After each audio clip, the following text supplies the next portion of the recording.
You got into the safety business because you wanted to protect people, but somewhere along the way, the job started controlling your time, your schedule, your priorities, even your income potential.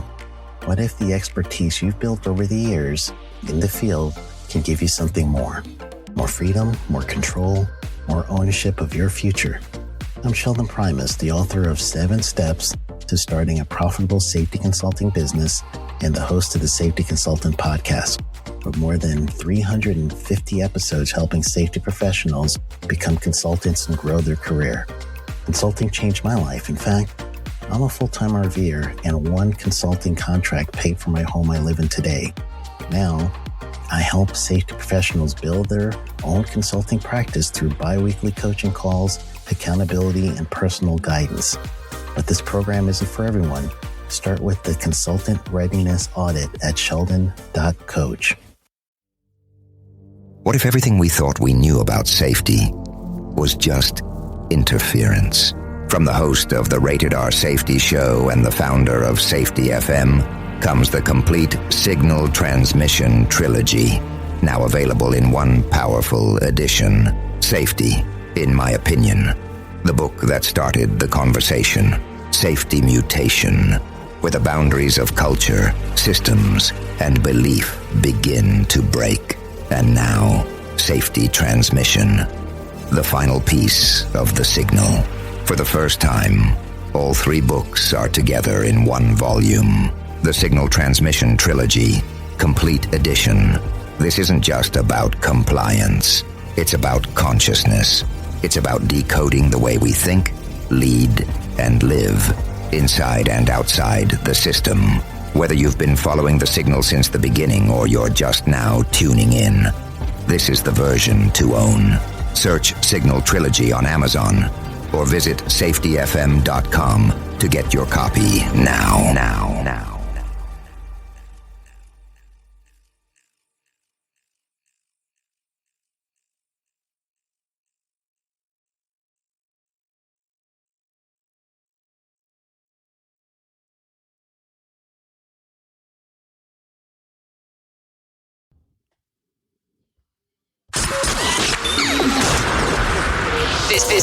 This show is brought to you by Safety FM.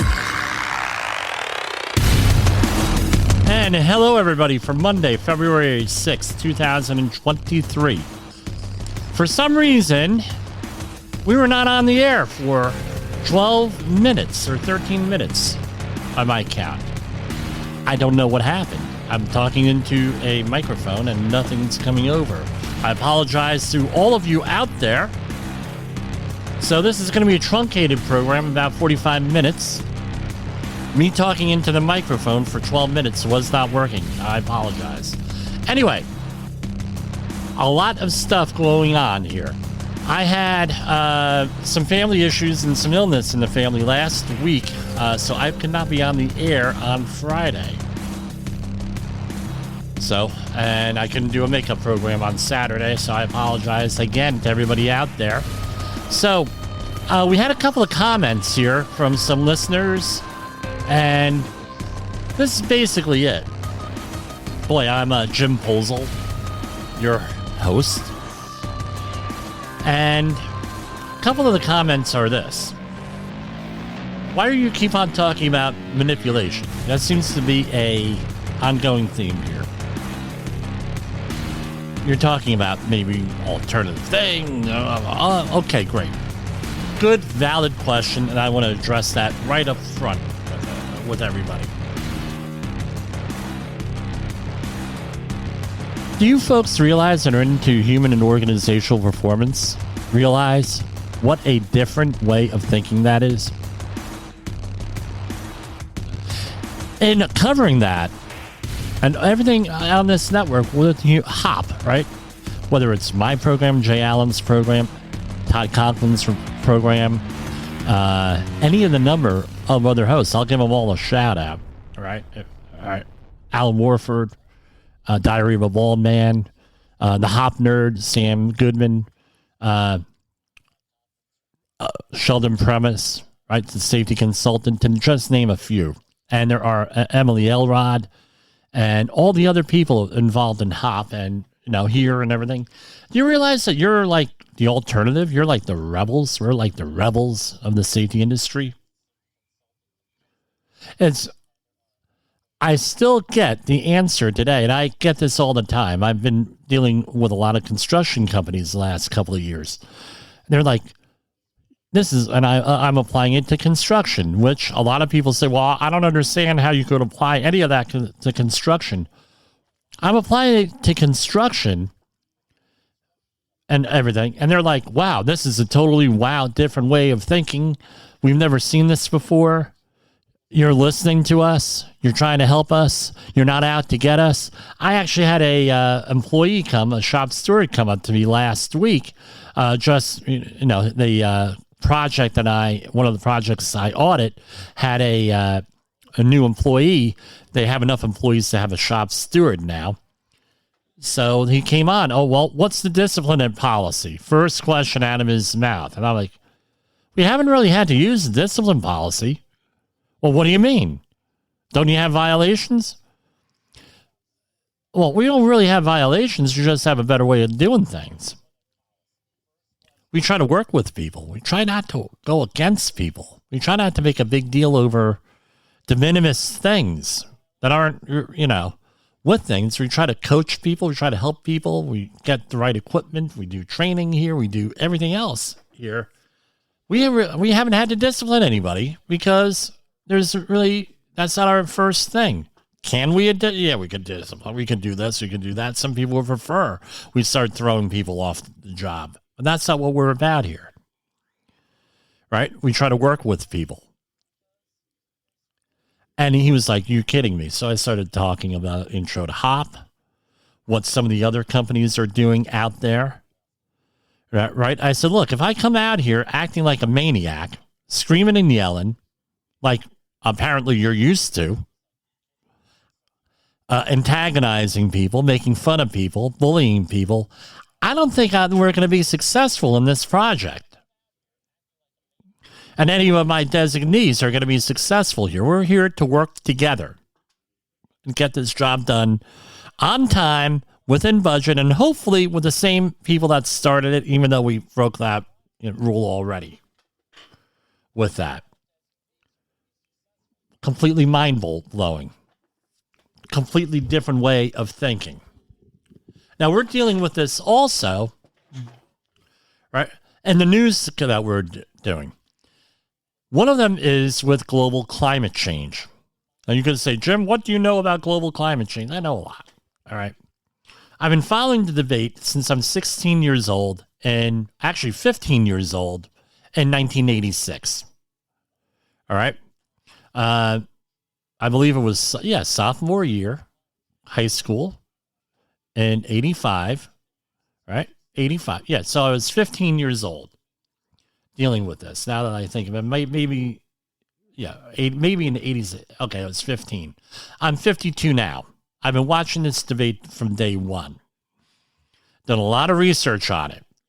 Done a lot of research on this in graduate school and in regular undergrad school and since. And as everyone knows, I was involved in debates and everything else in the big picture policy arena for many years. I was involved in politics. All right. There are a lot of opposing points of view that are scientifically valid with this issue. I'm going to present them when appropriate and when it's not from a political bent. It's going to happen every time. All right. What we're missing today in all of this stuff, whether it's human or organizational performance, whether it's in global warming, whether it's in any other myriad of issues in our society, is manipulation. We're being manipulated by both sides of every debate, and trying to get to the truth is difficult at times. In our own industry, health and safety, you go and you look at any of the major books from people on this network. I'm not going to point out there's a number of them, number of books out there, number of resources, a number of seminars, one coming up second week of March, I believe it is. All right. First full week of March in Santa Fe, New Mexico. Anyway, you look at all this stuff, and what do we find out? The Heinrich Pyramid, the accident triangle.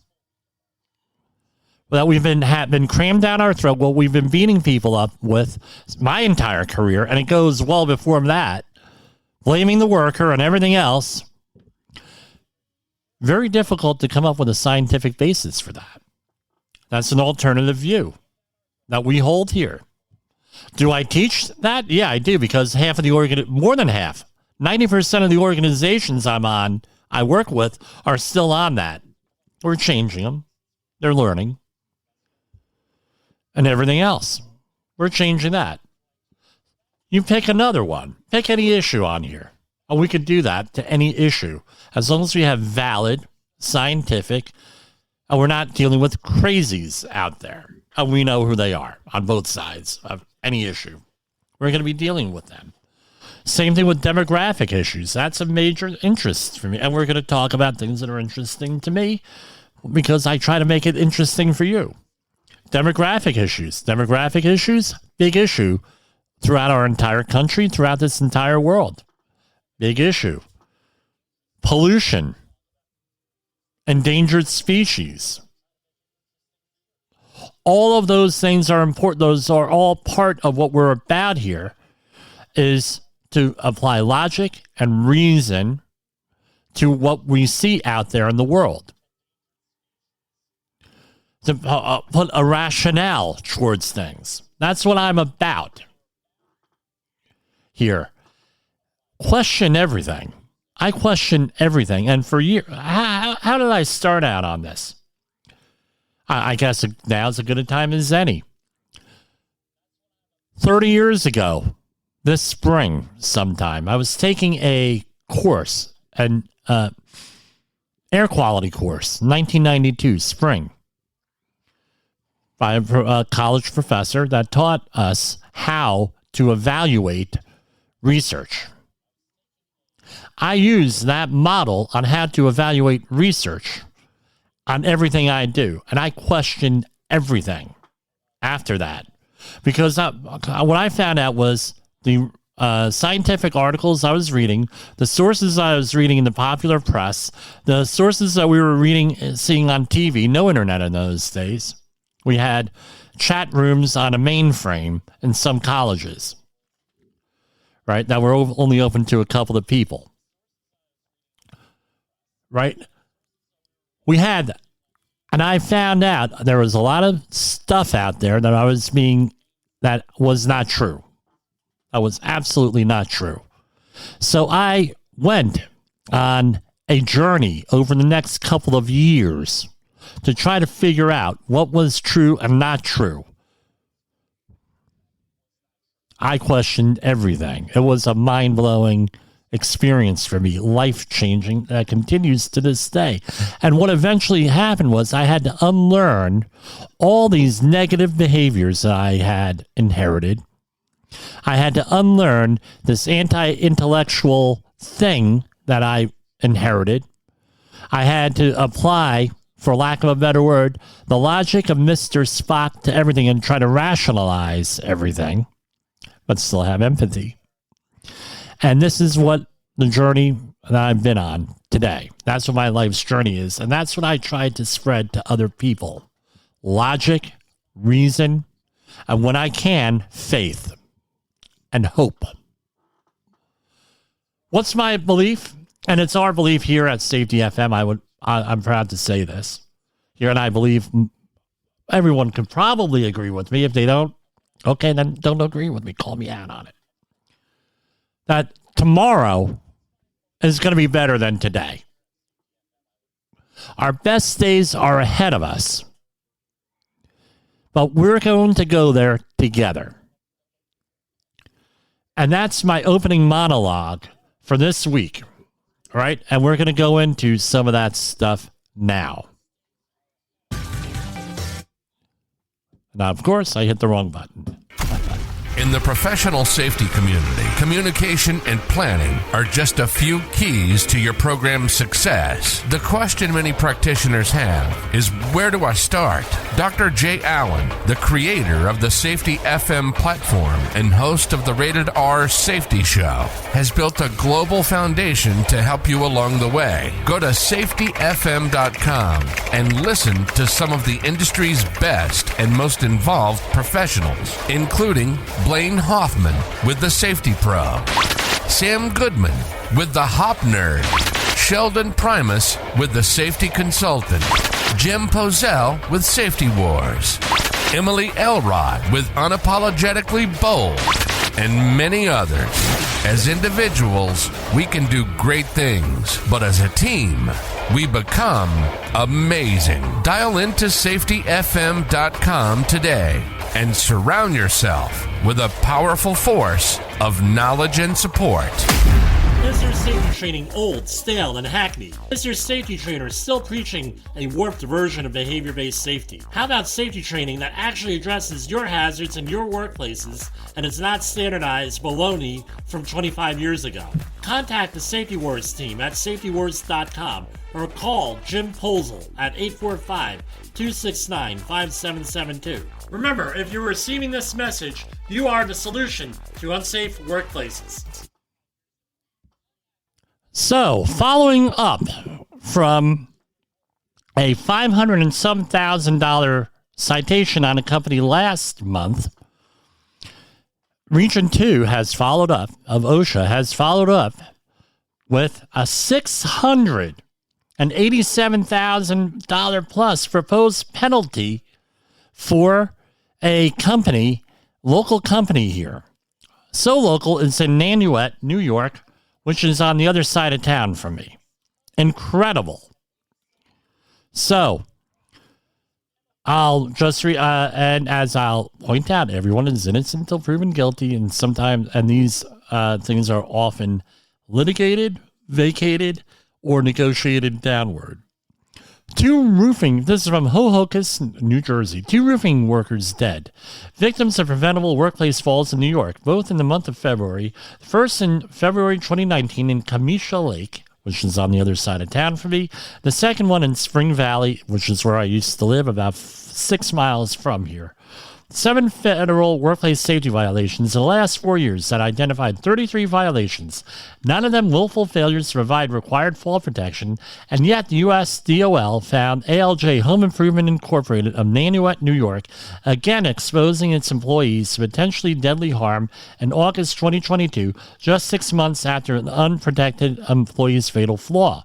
When an inspector with the department's OSHA, Occupational Safety and Health Administration, arrived at a Hohokus work site, he observed 3 employees on a roof 18 feet above the ground without required fall protection. The company was contacted to remove an existing roof and reinstall shingles on a single-family residence structure. I'm just reading right off of the OSHA webpage here. So, the company repeatedly refuses to comply with OSHA standards and make workers' safety a priority, choosing instead to put profit over the lives of its employees. The reality is that a safe workplace is actually a more profitable workplace. For its latest infractions, OSHA cited the company with 8 violations, 4 willful and 4 serious, and a proposed $687,536 penalty for lack of fall and head protection and violations of multiple standards. The inspection is part of OSHA's local emphasis program. So I went and I did an establishment search off of OSHA here. And here we have we have 1, 2, 3, 4, 5, 6, 7. Now, this is the 8th problem with OSHA. All right. So this is the 8th issue with OSHA. Right. Hold on. Let me count, because you got to read these very closely. 7th or 8th, depending on how you want to count. 6 or 7, depending on. Now, What I have noticed, based on the other inspection from last month from another contractor in this basically the same neighborhood as this contractor, is that when you start to get up to like 6 or 7, the next one, you're going to have a problem. So all of these ones previously, here we have one for the initial, and that's being contested from 2021. Another one from 2021 contested. Another one from 2021 contested. One from 2019 as a formal settlement of some sort. A real de minimis penalty, looks like my rough math, around 10 grand. And another one for the fatality. That one was about 10 grand. Another one. All of these are contested. But the initial one from 2019, according to the website, is at about 10 grand. They were thinking de minimis. All of these are, we'll contest them. The proposed penalties, some of them are like 100,000 on some of these. Right? So what's my point? These are relatively de minimis penalties for a very serious, 2 fatalities. Very de minimis. All right? So what do you think happened to the company? My opinion here, my read on this. The company probably thought that, hey, with these de minimis penalties, what do I care? My profit margin, part of doing business. Then they got up to like 6, allegedly continued to do this, right? And now they're whacked. So what we're going to do is we're going to go over to Facebook right after the program, and I'm going to send this on over to our county executive, and maybe we can get a comment from him. So really, I don't know what to say on this one. There are some other news releases, not as serious, but we're going to go over to our main story for today, which is the earthquake. We've had 2 earthquakes here in of note, right? One is a local, up by Niagara Falls in Buffalo, right? I think, Buffalo, Niagara Falls, 3.8 magnitude in Erie, in Erie County. Minimal damage. We're going to go into some of what that means. But I had to deal with today in Turkey and Syria. I am currently on a project with folks who are from, so I'm working with a Turkish company on a project. Very safe company, by the way. And half the company was out there on the phones, all shaken up today. It reminded me of 9/11, right? That 9/11, 2001, where we had coworkers feverishly making phone calls to friends and family members in New York City and in Washington, D.C., making sure that they're alive, making sure that th're okay. We had people visibly shaken by this. And this ain't about me, right?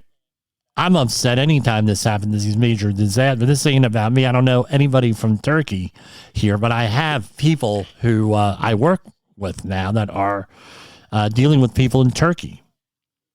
Friends and family members. So far, so good. They were able to locate them, but they said this is what the problem is.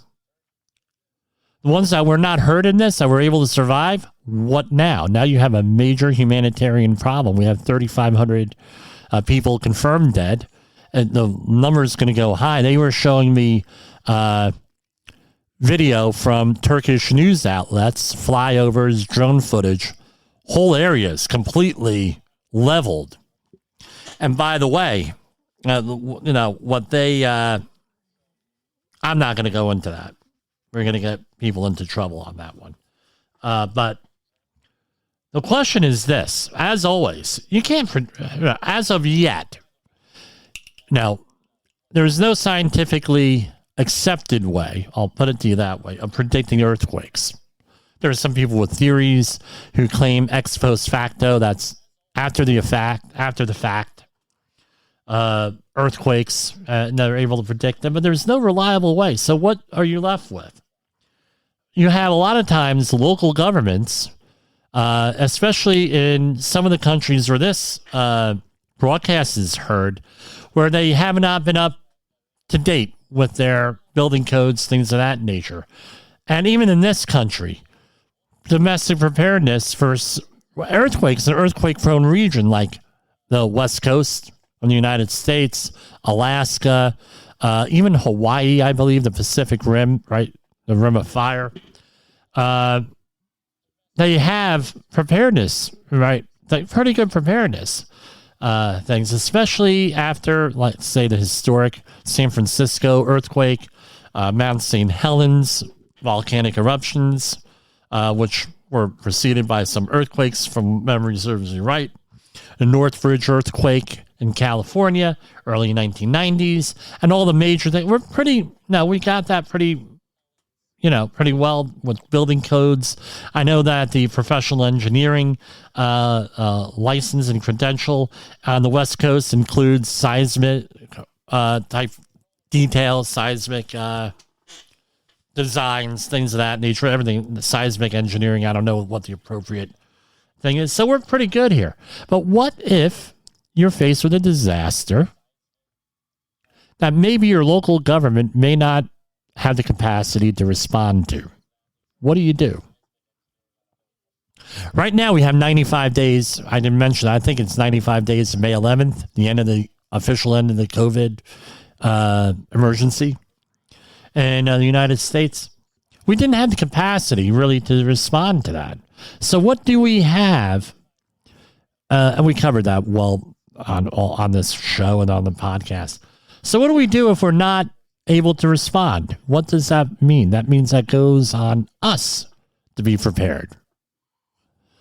So, earthquakes in Turkey and everything else. And again, this is not, and in this country, this is not to shame the victims. Never is to shame the victims. This is about preparation. This is about a moment of high impact, a MOHI, as some people call them. A moment of high impact where we're able to maybe remind people they need to be prepared. So first thing we're going to do is talk about earthquakes, right? So basically, I'm going to start out with this. What is an earthquake? You can follow along. You could Google them. This is according to USGS.gov, United States Geological Survey, right? This is an article by Lisa Wald for the Green Frog News. I don't know what that is. The Science of Earthquakes. It's posted on the USGS.gov, right? An earthquake is what happens when two blocks of earth suddenly slip and pass one another. The surface where they slip is called the fault or fault plane. The location below the Earth's surface where the earthquake starts is called the hypocenter. The location directly above it on the surface of the Earth is called the epicenter. Sometimes an earthquake has foreshocks that are smaller earthquakes that happen in the same place as the larger earthquake that follows. Scientists cannot tell that an earthquake is a foreshock until the larger earthquake happens. The larger, so it's ex post facto, after the fact. And this is where people are trying to develop models on trying to get, I'm saying this, not the article, where they're trying to make prediction models for this. And there are people out there that are doing this. They're trying to say that maybe the moon has something to do with it, with the tidal rain shift, and with the tides related to the tides, things of that nature. I don't know if they're valid or pseudoscience, whatever, but this is where people are trying to go. They're trying to predict the foreshocks and then, major earthquake. The main earthquake is called the main shock. The largest main earthquake is called the main shock. Main shocks always have aftershocks. These are smaller earthquakes that occur afterwards in the same place as the main shock. Depending on the size of the main shock, aftershocks can continue for weeks, months, or even years after the main shock. What causes earthquakes and what do they do? So, the Earth has 4 major layers: the inner core, outer core, mantle, and crust. The crusts at the top of the mantle make up a thin skin on the surface of the planet. But this skin is not all one piece. It is made up of many pieces covering the surface of the Earth. Not only that, like plate tectonics, you may recall. Not only that, but these puzzle pieces keep slowly moving around, sliding past one another, bumping into each other. We call these puzzle pieces tectonic plates, and the edges of these plates are called plate boundaries. The plate boundaries are made up of many faults, and most of the earthquakes around the world occur on these faults. Since the edges of the plates are rough, they get stuck while at rest, while the rest of the plate keeps moving. Finally, when the plate has moved far enough, the edges unstick, and one of the faults slips, and there is an earthquake. Okay? And that's basically what an earthquake is. Now, earthquakes are measured in what is called the Richter scale. And what is the Richter scale is named after a guy named Charles Richter in 1935. And he had come up with this scale. And by the way, it is logarithmic. So every whole number increment in the scale moves up by 10. All right? I think I remember that from math? I don't know. Thankfully, my CSV did not have a lot of math questions on it. It had its share, but they weren't logarithms. Right. So the Richter scale, also called the Richter magnitude scale, or Richter's magnitude scale, and Gutenberg Richter scale, is a measure of the strength of earthquakes. Right. So I won't go into the details, but this is what it is. What we experience, I've noticed 2 earthquakes. According to my parents, they've noticed about 4 earthquakes in my lifetime, last 50 years, in the New York and New Jersey area. The one that I've experienced was in October 2021 when I was doing the anthrax cleanups in 30 Rockefeller Center. It might have been November, but October, November. And we had thought another plane had hit the building. So I evacuated the building, my crew, until we made sure there was not a building.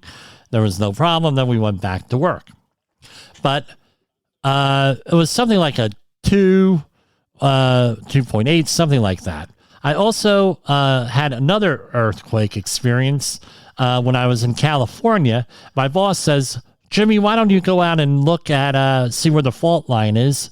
I looked on the California and the USGS maps, and I said, well, you see that mountain over there? She said, yeah. You see that mountain over there? She said, yeah. I said, you see how they look a little bit funky? One is like that. Yeah, well, that's where the fault line is. She said, oh, I guess we're on the fault line. Yep.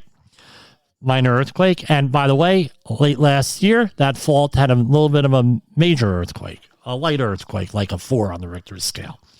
So, a 1 to a 1.9. Remember, logarithms do not start at 0, right? 1 to 1.9 are micro-earthquakes not felt or rarely felt, recorded in a seismograph. There are millions of them every year. You have 2 to 2.9. You feel them slightly. No damage, right? Around a little. That's what we've... Yeah, it shaked a little bit, right? And you have 3 to 3.9. It's often felt by people, right? It's maybe some animals freak out. That I know. That, right? Or some animals freak out. Often felt by people, but very rarely causes damage. Shaking of indoor objects can be noticeable. There are a couple of churches in my neighborhood of New Jersey, Middlesex County, that had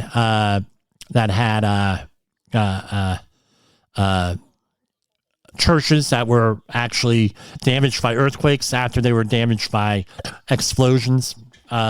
ammunition explosions during World War II, things of that nature. But earthquakes finally really damaged them. Then you have 4 to 4.9. You have noticeable shakings of indoor objects and rattling noises, right? Felt by most people in the affected area.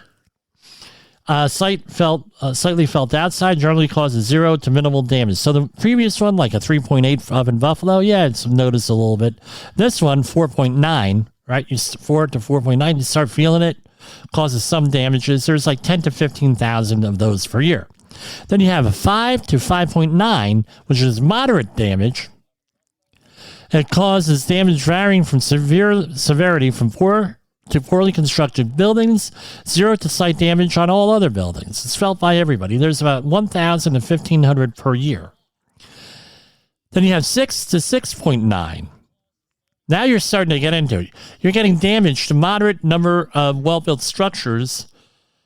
Earthquake-resistant structures survive with slight or to moderate damage. Poorly designed structures receive moderate to severe damage felt in wider areas, up to hundreds of kilometers from the epicenter. Strong to violent shaking in the epicentral area. So there's about 100 to 150 of those. Right? Then you have 7 to 7.9. All right? That's when you start to get into the big ones here. So, just to refresh my memory, how much were the earthquakes today? The earthquakes today, were 7.8, and right, and then followed later by a powerful aftershock. So 7.8, and then it was 7.9, the aftershock. Wow. So now we're getting into the nitty gritty. We're talking a major earthquake causes damage to most buildings. Some partially or completely collapse or receive severe damage. Well-designed structures are likely to receive damage felt across great damage distances with major damage mostly limited to 250 kilometers from the epicenter.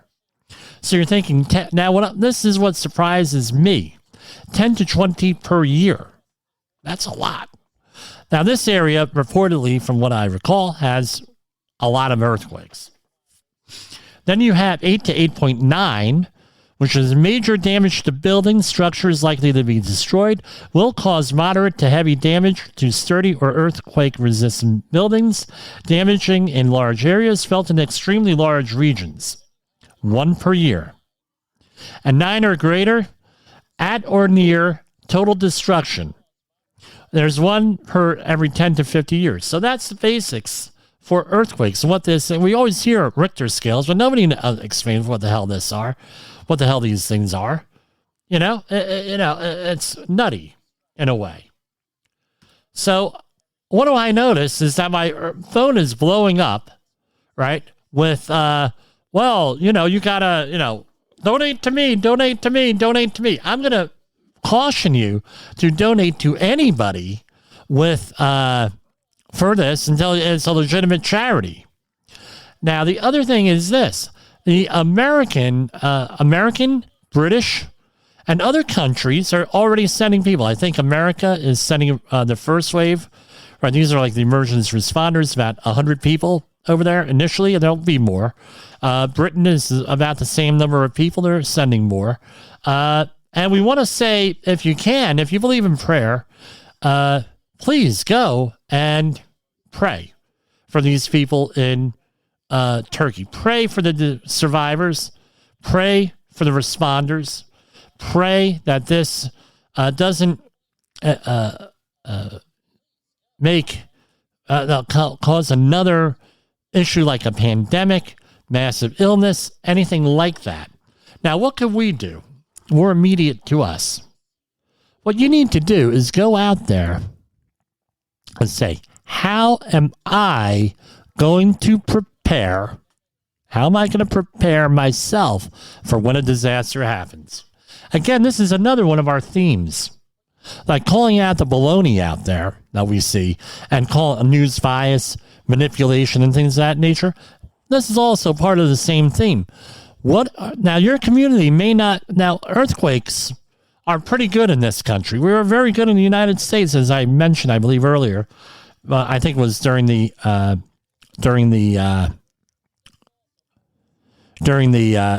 our technical difficulties earlier, but we do a pretty good job. We have engineers here. You can't get my understanding is you can't get a PE, professional engineering credential, anywhere in California, Oregon, Washington, or Alaska. And it might be Hawaii. I'm not sure on Hawaii, unless you have a seismic, right? They include seismology in there, right? Study of earthquakes. So we and in other areas where they're building things and new buildings that are up to code and everything. Okay, but what about you live in a hokey place where they don't enforce codes? That happens. All right, so I'm going to read off of ready.gov here what they're recommending. All right, well, it's one, practice drop, cover, and hold with family and coworkers. Make an emergency plan. As always, make an emergency plan. If it's available, obtain earthquake insurance. If it's I don't know, I'm not an insurance person. Consider making improvements to your building to fix structural issues that could cause your building to collapse during an earthquake. So so if you see structural, get them fixed. So if an earthquake happens, protect yourself right away. If you are in a car, pull over and stop. I would hopefully think in a safe area, right? Set your parking brake. If you are in bed, turn face down and cover your head and neck with a pillow. If you are indoors, stay outdoors, away from buildings. If you are inside, stay and do not run outside. Avoid driveways. Protect yourself. Drop, cover, and hold. Drop or lock. Wherever you are, drop down to your hands and knees and hold onto something sturdy. If you're using a wheelchair or walker with a seat, make sure your wheels are locked and remain seated until the shaking stops. Cover your head and neck with your arms. If a sturdy table or desk is nearby, crawl underneath it for shelter. If no shelter is nearby, crawl next to an interior wall away from windows. Crawl only if you can reach better cover without going through an area with more debris. Stay on your knees, bent over to protect vital organs. Hold on. If you're under a table or desk, hold on with one hand and be ready to move with it if it moves. If seated and unable to drop to the floor, bend forward, cover your head with your arms, and hold onto your neck with both sides. And they have all different types of things here for disabled people, but the idea is to cover your head and neck, right? And the rest of your body if you can. Now, something I want to always, this is not meant to be humor, this is very serious. We got a lot of people dead here with this, a lot of people killed, a lot of people, a lot of heartache. But let's say you're in a hotel and away from home, right? You're traveling to an area. You're going to have to go out and you're going to have to go out and find out, hey, I'm in a earthquake area. I'm in a flood area. I'm in a earthquake. Well, how am I going to do this? How am I going to get out of there? Especially if you frequent hotels, motels, things of that nature. So you got to think about where you're going elsewhere. There was another story I was going to share with you. I'm not going to share it with you today because it's inappropriate on what happened to one of my friends during an earthquake. But basically, anyway, that's basically where I want to go to tonight on this. And I just want to say a prayer for everybody out there. Help out where you can. And we'll kill on fighting that safety war for you. For Safety Wars, this is Jim Posel. The views and opinions expressed on this podcast are those of the host and its guest and do not necessarily reflect the official policy or position of the company. Examples of analysis discussed within this podcast are only examples. They should not be utilized in the real world as the only solution available, as they are based only on very limited and dated open source information. Assumptions made within this analysis are not reflective of the position of the company. No part of this podcast may be reproduced, stored in a retrieval system, or transmitted in any form or by any means, mechanical, electronic, recording, or otherwise, without prior written permission of the creator of the podcast, Jay Allen.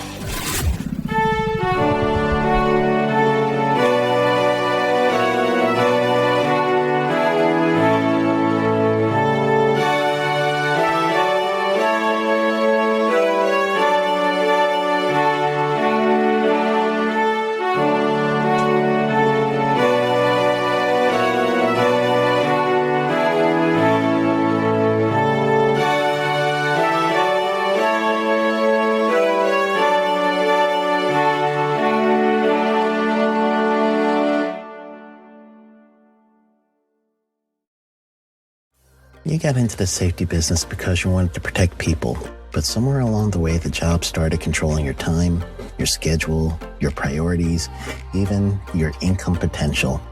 What if the expertise you've built over the years in the field can give you something more? More freedom, more control, more ownership of your future. I'm Sheldon Primus, the author of 7 Steps to Starting a Profitable Safety Consulting Business and the host of the Safety Consultant Podcast, with more than 350 episodes helping safety professionals become consultants and grow their career. Consulting changed my life. In fact, I'm a full-time RVer, and one consulting contract paid for my home I live in today.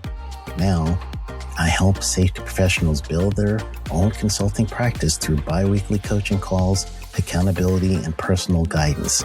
But this program isn't for everyone. Start with the Consultant Readiness Audit at sheldon.coach.